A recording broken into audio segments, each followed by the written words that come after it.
You may have noticed a few more red-tailed hawks in the area recently, and that wouldn't be surprising.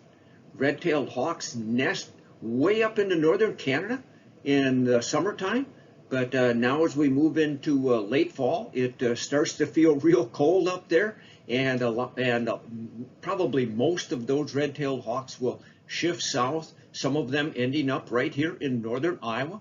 Of course, we always have a few red-tailed hawks that nest locally here in the summertime, and those nesting birds will probably stay here all winter long and defend their nesting territories.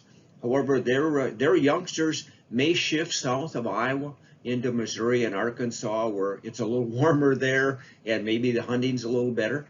By the way, this is a young or juvenile red-tailed hawk that was born earlier this year. You can tell it's got a yellow eye. Adults would have a dark brown eye. And now in the winter season, the wintering red-tailed hawks here in the driftless region will be concentrating on meadow voles and cottontail rabbits for their favorite foods.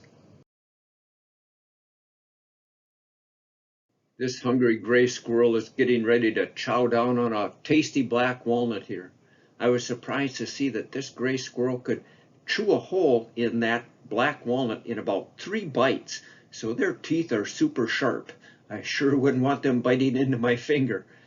Anyway, gray squirrels will bury a lot of the black walnuts that they find now in the fall for later use in the wintertime. It's called caching.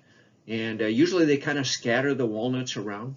It used to be thought that the squirrels would smell those walnuts buried below the ground and then dig them back out and eat them.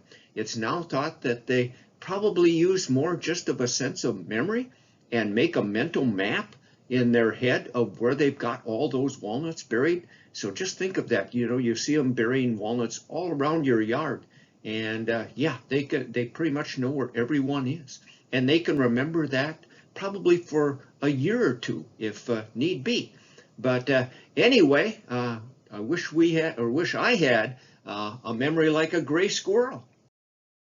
There's not so much going on out in nature now in the winter season. The flowers are done blooming for the year, and most birds have migrated south for the winter. So I thought I'd show you some of the cool bugs I found earlier this summer. This is Roesel's katydid. It's in the grasshopper family, and males have a real high-pitched whine, you might say, for the song that they sing to their female mates in the summertime. These Roesel katydids are found in grassland habitats, by the way.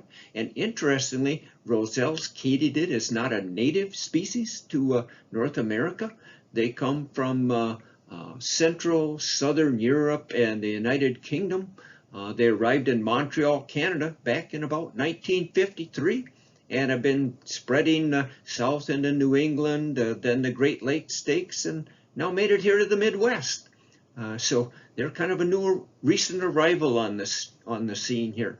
By the way, over in Britain, they call this the Roesel's bush cricket.